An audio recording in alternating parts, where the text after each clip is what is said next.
तब उसे न दुख होता है न सुख होता है। ऐसी अवस्था में वो साधक आत्मा को प्रकृति से परे देखता है, उसका देहाभिमान नष्ट हो जाता है। प्रभु प्राप्ति के लिए माता जी भक्ति योग से बढ़कर दूसरा कोई उत्तम साधन नहीं। देखो किसी का भी संग बंधन का हेतु है, लेकिन भक्तों का संग मोक्ष का खुला द्वार है। प्रथम भक्तों का संग करें। भक्तों के समाज में भगवान की पावन कथा होती है, कथा सुनते हैं, तब भगवान के चरणों में श्रद्धा, प्रेम और भक्ति जागृत हो जाती है। माता जी भक्ति से यही और पार्वती ऋषियों से जीव को वैराग्य हो जाता है, चित्त एकाग्र हो जाता है, फिर वो साधक केवल एकमात्र ले जाता है।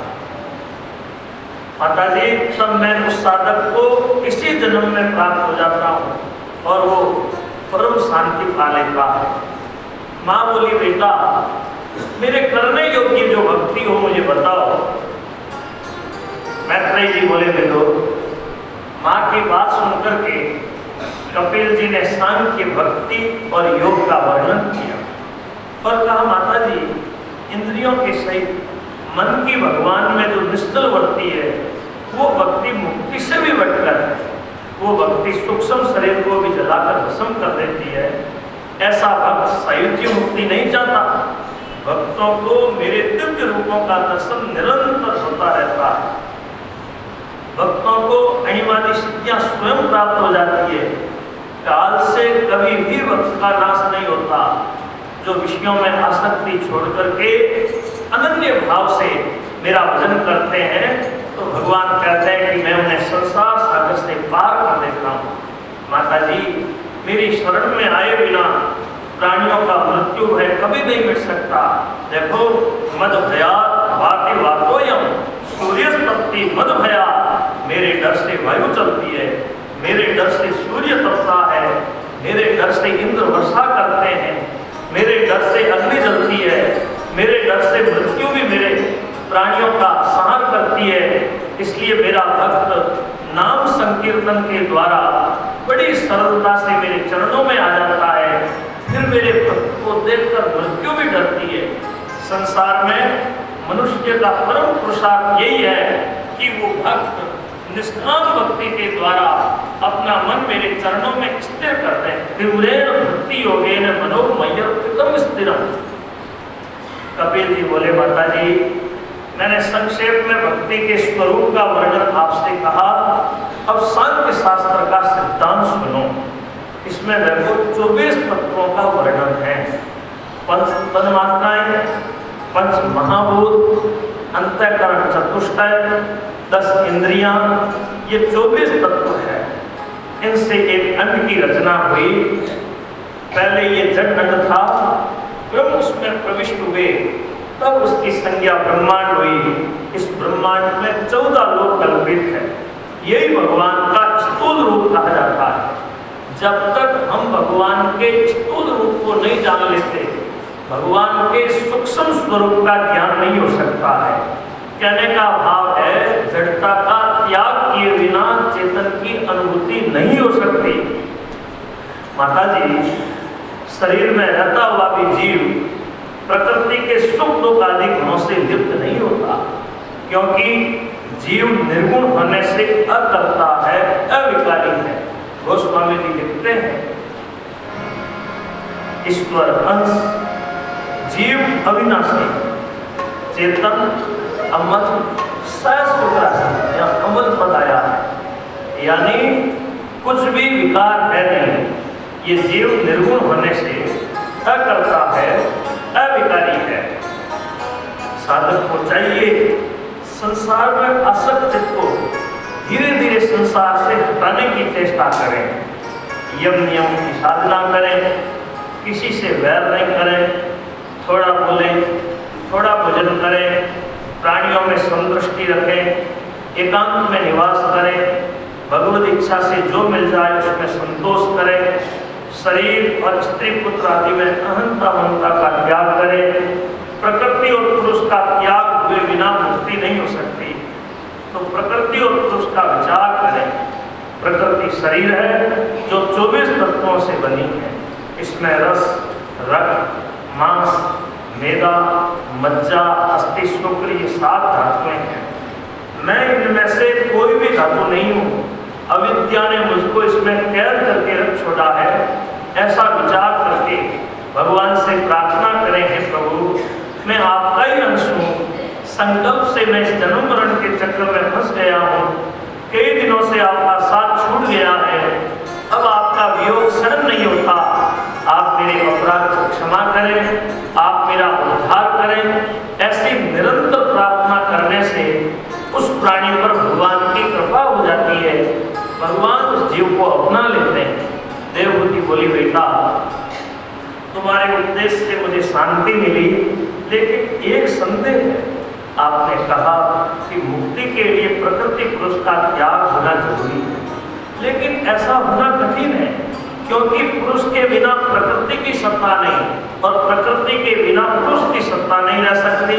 जैसे पृथ्वी से गंध अलग नहीं रह सकती, जल से रस अलग नहीं रह सकता, अग्नि से दहकता अलग नहीं रह सकती, ठीक वैसे ही प्रकृति पुरुष के बिना प्रकृति और प्रकृति से पुरुष अलग नहीं रह सकता। अब बताइए गुणों के रहते मुक्ति कैसे होगी? कपिल भगवान बोले, माता जी मैंने जो यम नियम आदि के साधन बताए, इन साधनों से, ज्ञान वैराग्य से, तप से, योग से, आत्म समाधि से और निष्काम धर्म के आचरण से जब मनुष्य का मन निर्मल हो जाता है, निरंतर कथा सुनते सुनते तीव्र भक्ति से भगवान में जब मन साधक का रम जाता है, तो उस साधक को संसार के किसी भी पदार्थ की चाहना नहीं रहती। उसको संसार के पदार्थों से वैराग्य हो जाता है। ऐसे आत्माराम को फिर प्रकृति अपनी तरफ नहीं खींच पाती। ऐसा भक्त अनिवार्य सिद्धियों को भी ठुकरा देता है और वह मृत्यु को जीत कर सीधा मेरे पास पहुंच जाता है। माता जी अब मैं योग की बात बता रहा हूं, सुनो। पातंजल योग सूत्र की ये बात है। यम, नियम, आसन, प्राणायाम, प्रत्याहार, धारणा, ध्यान और समाधि, ये योग के 8 अंग हैं। अहिंसा, सत्य, अस्तेय, चोरी न करना, ब्रह्मचर्य और अपरिग्रह, दान न लेना, ये 5 यम हैं। शौच, पवित्रता, संतोष, तप, स्वाध्याय और ईश्वर चिंतन, ये 5 नियम हैं। जिससे स्थिरता सुख हो उसे आसन कहते हैं। पूरक, कुंभक और रेचक के द्वारा प्राणवायु को रोकना प्राणायाम है। मन द्वारा इंद्रियों को विषयों से हटाना प्रत्याहार कहलाता है। भगवान के स्थूल रूप में मन को स्थिर करना धारणा है। भगवान में चित्त की निरंतर एकाकार वृद्धि को ध्यान कहते हैं। ध्याता, ध्यान और ये त्रिपुटी जिसमें नहीं रहे वो समाधि है। ध्यान में त्रिपुटी रहती है लेकिन समाधि में नहीं रहती, ये दोनों में अंतर है। इस प्रकार प्रत्याहार से इंद्रियों का आकर्षण कर मन में भगवान के स्थूल रूप की धारणा करें। जब मन उसमें स्थिर हो जाए तब हृदय में भगवान की सूक्ष्म मूर्ति का चिंतन करें।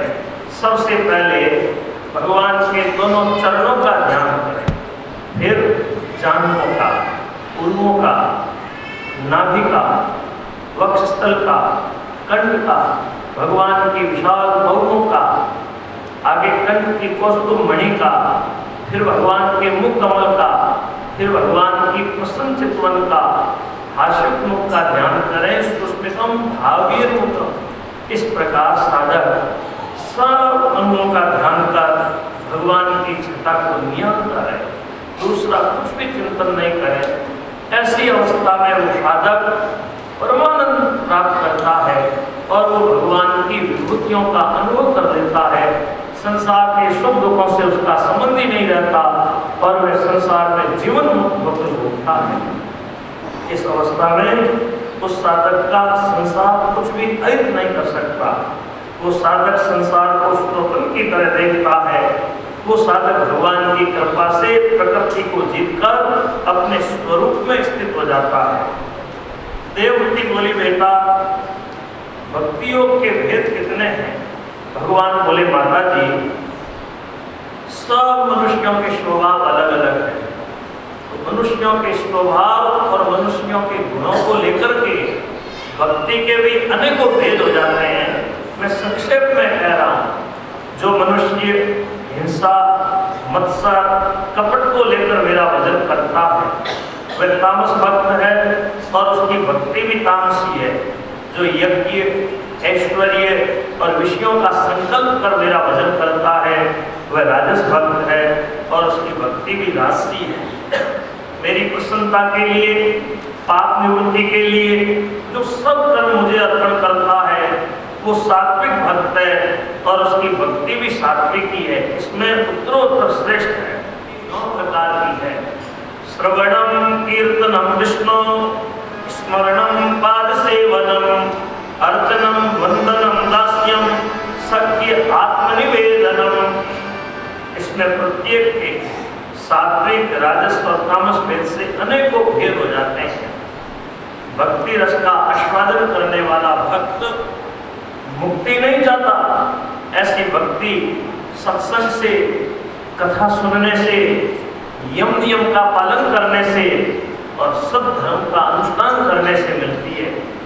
देखो जी, काल से बचने के लिए प्रभु के चरणों की भक्ति करनी चाहिए, लेकिन ये जीव भक्ति के मार्ग में आगे क्यों नहीं बढ़ता है? उसका कारण केवल उसका मन। कोई मत चालो इन मन तेरे लारे, कोई मत चालो